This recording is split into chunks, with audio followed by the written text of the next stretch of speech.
Hi, this is Lisa, and you are listening to I Love That Movie. This podcast is for movie lovers. It's not an unbiased opinion, it's not a straightforward review, it's just a couple people talking about a movie that they love. The format is each week I have a guest, and that guest and I discuss a movie that they love, something they're obsessed with, something they connect with. We'll talk about the plot, the director, and the actors, but we'll also talk about the personal connection my guest has with that movie. So if that sounds like something you want to listen to, keep listening.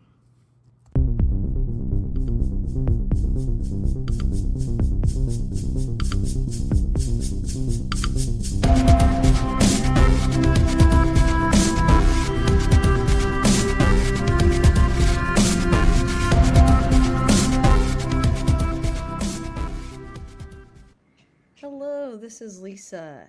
If you want to follow me, you can find me on X, formerly known as Twitter, over at ILTM Podcasts. I'm also at Blue Sky at the same handle, and I have an Instagram, I Love That Movie Podcast, and we have a Patreon. The show is always free, but if you want to support us on there, you can. That's at patreon.com / I Love That Movie. And if you like what you hear today, please rate the show. It does help new listeners find us. I have a returning voice on the podcast. I've got Bart Weiss with me. Say hi, Bart. Hi, how are you doing? It's been a bit. I know, it's been a while. It's good to hear from you. I'm really excited to have you on. If someone hasn't heard you on my show before, would you mind just introducing yourself just a bit? Well, I do a variety of things. I used to be a professor at UT Arlington, but I'm retired from that. I used to run a festival called the Dallas VideoFest. I produced a TV show on KERA called Frame of Mind. I have not one but two podcasts, one about documentaries called The Fog of Truth, another one about film festivals. I wrote a book on how to make films with mobile phones. And I have an event coming up that's going to be really, really cool. That is a great intro. Sounds like you know a little bit about film. Because of that one. Just a little bit, just a little bit.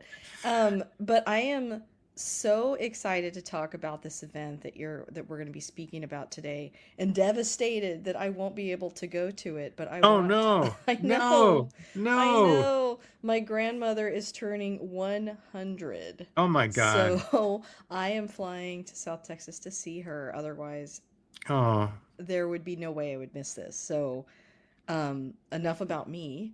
Tell us a little bit about this event. okay. So the event is actually, there's two parts of this event. So we have what's called the Ernie Kovacs Award. And most of your audience will say, I've never heard of Ernie Kovacs. That's because he died before most of us were born. He died before I was born, and I'm old.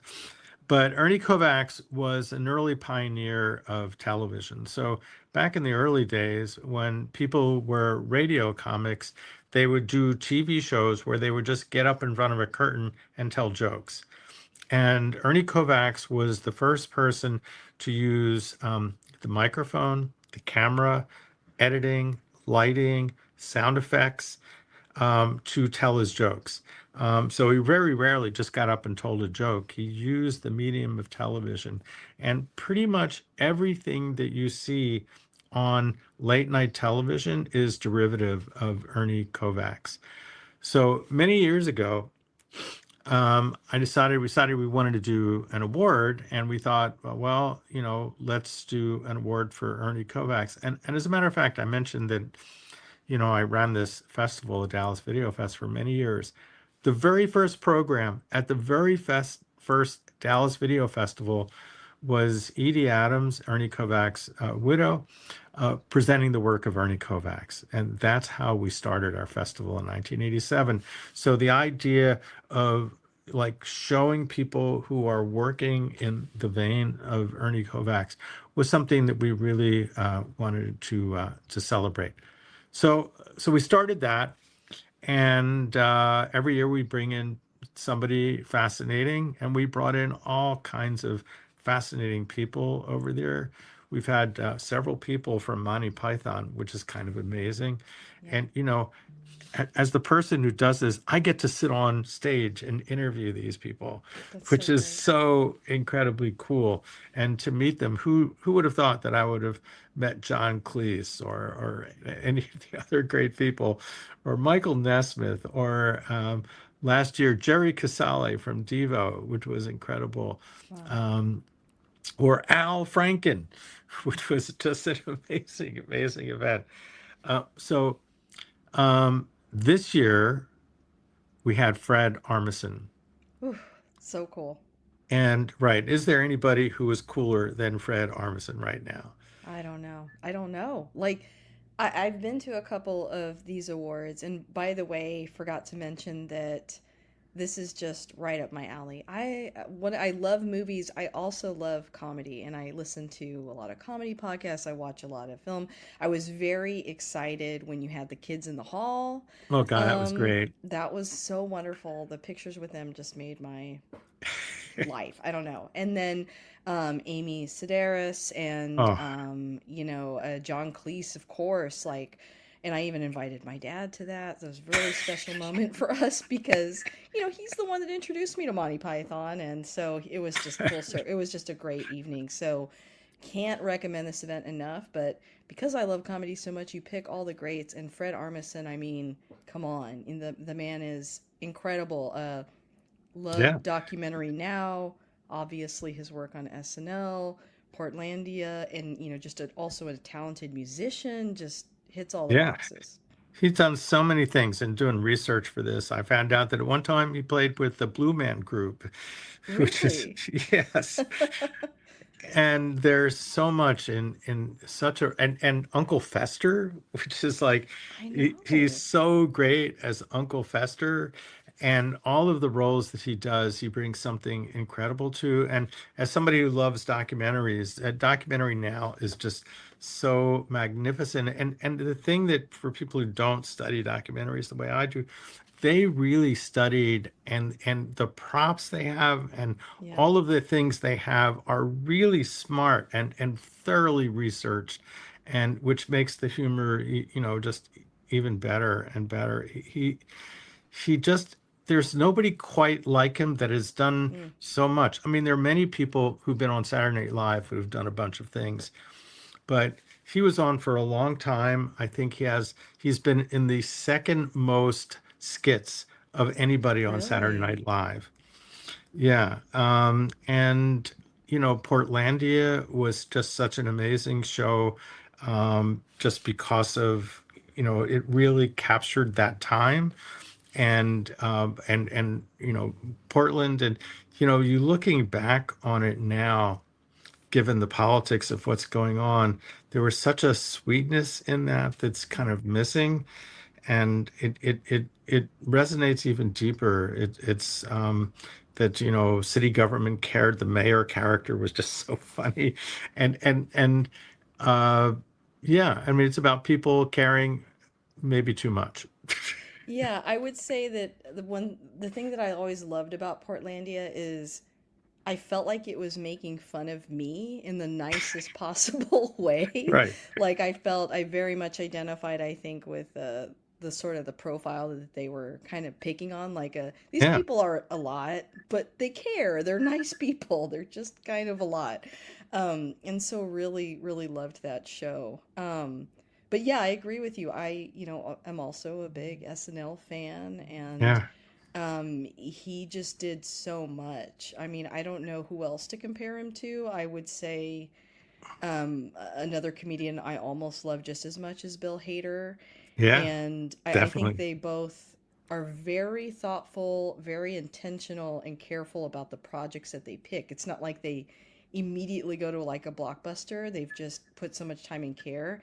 And I think when you talk about documentary now, as I haven't studied as many documentaries, but it's very obvious that if you go back and watch like what they're making fun of, just how close it is, there's just a great attention to detail, but also a love of documentaries, much like Yes. Portlandia. It's making fun of it, but also Very much honoring it. loving. Hmm. Yeah. Yeah. Absolutely. And did you know that he's also was going on tour with Devo playing drums? I did not. I did not. I love Devo too, and so that is so great. I mean, I think that's what's so great about this award show, about this ceremony is that, like you said, a lot of people maybe don't know the name, but isn't that the way of like someone who's a trailblazer? It's like we Yeah. almost forget about the person that started it all, and there's this sort of like almost like underdog quality to what he did, and I think that even though Fred Armisen and all the others that you've honored are big names, there's that quality to them that they really loved their craft, and it was a Mm. little wacky, it was a little zany, it was almost too much for SNL, for and it just it kind of hits all that. So I think that that also to me is kind of what makes that night that you all put together so impactful. So let me tell you about one of the pieces I found when doing research. When I put the compilation reel together, I'm looking for all these different things. So he made a short film in, I think it was either the first or one of the very first South by Southwest film festivals, where he's like goofingly interviewing all of these musicians in a really funny way. And what I read someplace was that that short film about South by Southwest helped him get the gig on Saturday Night Live. Wow. I did not know. Man, there's so many connections Yeah. back to Dallas and Texas and Austin, and just what a big impact we've had on film and TV. Something to definitely be proud of here. So the other thing we're doing, aside from Saturday night, which is the Fred Armisen night, on Friday night we have something special. And for those of us who love silent movies, we're showing this film called The Cameraman. Have you ever seen The Cameraman? I haven't, but I feel like I saw a familiar name Buster that, Keaton. yeah. So for those who are love films and love silent movies, and I love silent movies, there's always been this, well, is Buster Keaton or Chaplin? Everybody's got their favorite. I love them both. They're both really good. Um, Keaton's work was a little more intense, and his tricks that he did were amazing. And you got to realize they didn't have stunt doubles back in those days. They did these all these stuff themselves, and they put themselves in harm's way, but they ended up being okay. So the film we're showing is called The Cameraman, which is about a cameraman, which is very meta. Um, Hmm. and it's, if you've never seen it, it's one of the best Keaton films. And to see a silent film on a big screen like at the Texas Theater is just such a joy. It's just Yeah. such an incredible joy. And to make it even better, so we have this, you've seen, I'm sure, silent movies with a Hmm. score in a lot of ways. So there's this guy in New York, Ben Modell, who So has Bart, been, Ben yeah. Modell's the guy I was thinking of. I knew it was about Buster Keaton, but Ben Modell has actually also been on my show before. Oh, you're kidding. Yeah, And I'm trying to remember what movie we talked about. It may have actually been The Cameraman. I'm not sure. But I saw his name and I saw your name, and I was yeah. like, oh, because when I think of silent film, I automatically think of Ben. Anyway, go ahead.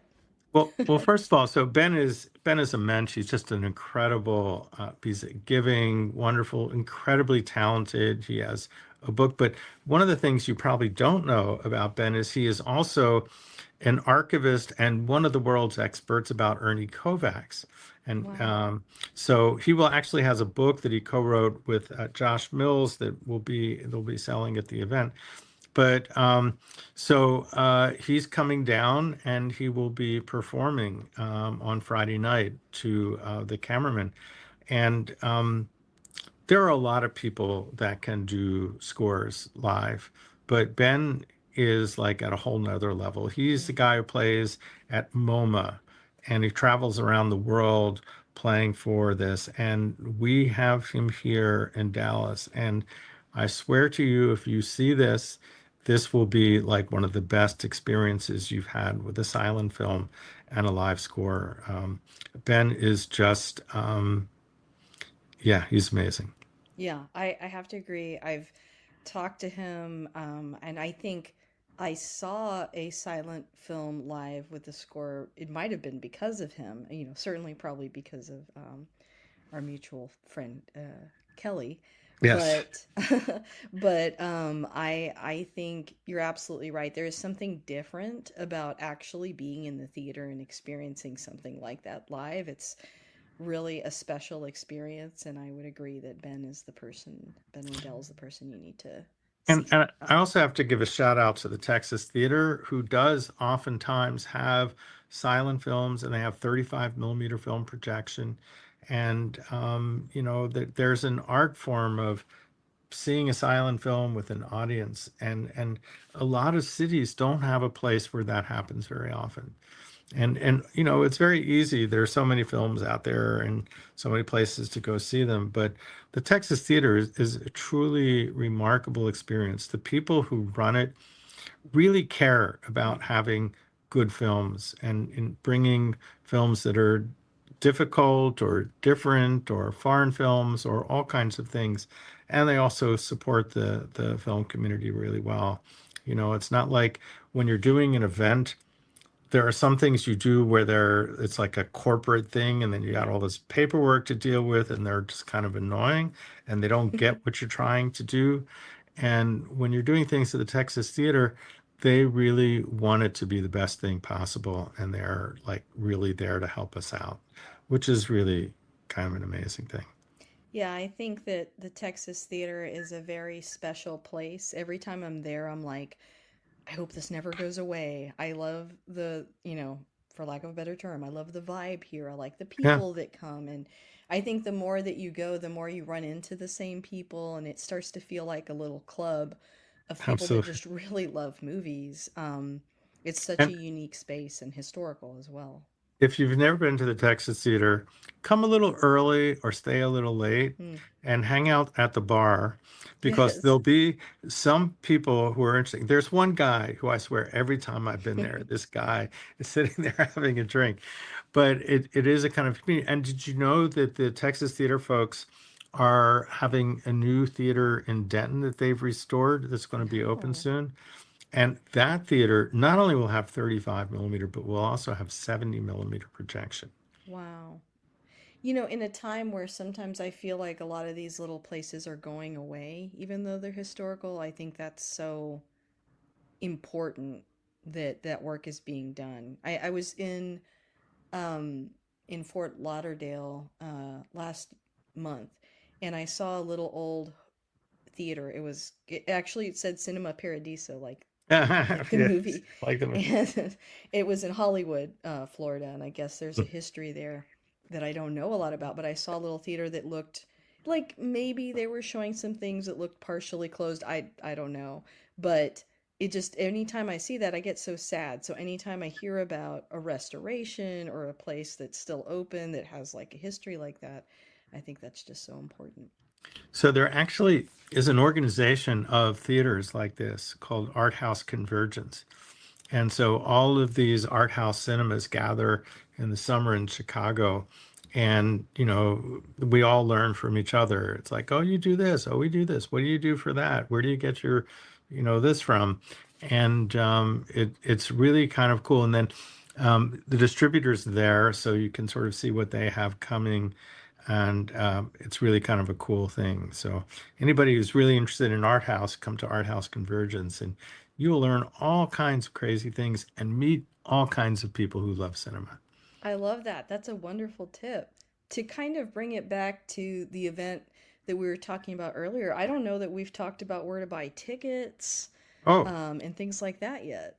you know, I love the work I do, but I'm not really very commercially oriented. So that is one of my downfalls. So on our website, videofest.org, you just go there and there'll be a little place that'll tell you about the two events, and it'll have opportunities for tickets to get there. And while you're at that website, if you love movies, and if you don't love movies, why would you be watching this? Of course you love movies. That's why Of you're course. here.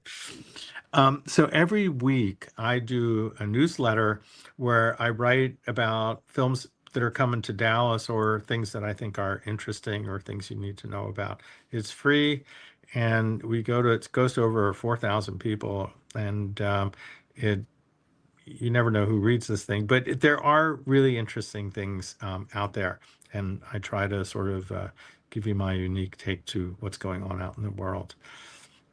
That's wonderful, and I have read it, and I do get it. So, um, well, Bart, is there anything else about the event or anything else upcoming that you want to plug? Well, okay, so yes, I want you to come to the event. Definitely want to Yes, come to come the to the event. event. And when you do, come and say hello and say, "Hey, I saw you on the podcast." And that would be really great and be good to meet you. I'm going to tease you with something that Okay. no one knows. Ooh. So, I used to run this festival and I kind of closed it down because I'm old and it can't handle doing too much. But I am developing a very unique festival that I hope to Mm. do sometime this summer. It's going to be, ready? Yeah. An AI film festival. Oh my gosh, controversial. You think? Just a little bit. I think there are going to be some people that will want to kill me. Uh, but I think in the same way that through all the years of the festival we ran, we always talked about how new technologies enabled people to do different kinds of films. And there are really fascinating and good films made during using AI. Hmm. And Okay. so it's kind of my role to say, like, it's not all bad. There's a way Like, to do it responsibly, there's a and yeah. way, right? And I'm going to have the first night, I think it'll be the first night, a panel on the ethics of AI. So all the people who are going to hate me, they can come and say that right to my face, Wow, and you're brave. I'll say, I understand how you feel, and let me explain to you why I think we need to know about this, Yeah. rather than just say, I want to close this down. And there's from the history of film, people have always worried about losing their jobs. So there's this famous story from the very, very beginning of filmmaking when in the early cameras, they had no motors in them. And motors became available so that they could, the film could go exactly 18 frames a second, which is what it was back in the silent days. So these motors were available, but the cameramen didn't want to use them. Why? Because they thought they would lose their job, because they thought their job was being able to crank this at exactly 18 frames a second. And as soon as there was a motor, they would be out of job. Well, there are still cameramen getting paid. Yeah. And so my point is these fears are real, but they are inevitable. And that has been happening for as long as we've been around. There Mm. aren't people who work in a film lab very much because we Right. don't use them, right? There is always this sense of change. The motion picture business from its very beginning has always been about technology that changes, and AI is just the latest manifestation. And it also does a lot more. And it will change the nature of what work is and change the nature of what filmmaking is. But artists with great ideas who can express themselves well, which is really the most important thing, will be able to make great work. And my theory is a good filmmaker's one of their greatest skills is to be able to tell their actor or their DP or their editor exactly what they want, Mm. which is Communication. exactly right, exactly what you do when you're using AI. Hmm. You're Okay. telling it, this is what I would like. I would like to look like this and do this and do this. So filmmakers are good at this. We're good at asking for things, right? That's what we do. Mm. And so AI is just another level of doing that.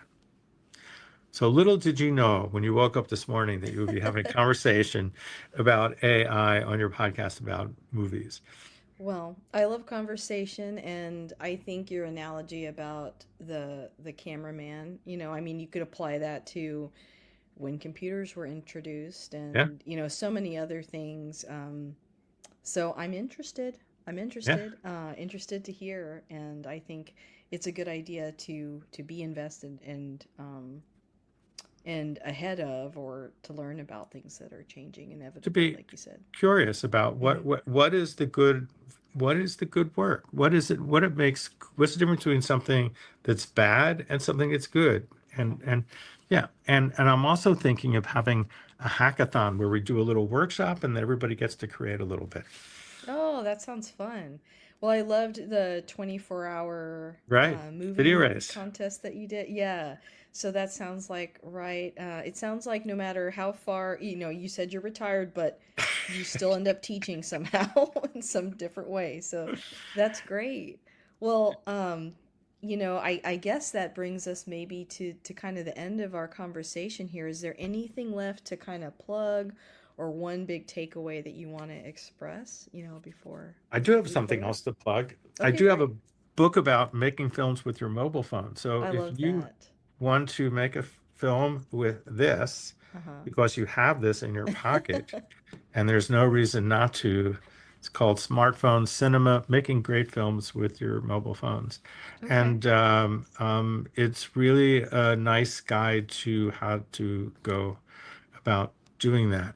And yeah, and I'm working on a book about film festivals. So if anybody has something interesting or controversial to say about film festival and they want it to be in a book, get in touch with me and Sounds good. tell me a story, and we'll see if we can Amazing. get it in. Well, I hope that my listeners do check out these works, and also that you go to this event again. Big plug. Thank you. Check that out on the website, and check out your local theater if you can't make it to this event. Support theater, support movies. But thank you so much for your time, Bart. I know that I'm going to have you back again, so I'm so glad to have you and that we were able to carve out some time. I'll talk to you soon. Thank you so much. You're very thoughtful and you have a great podcast. Thank you.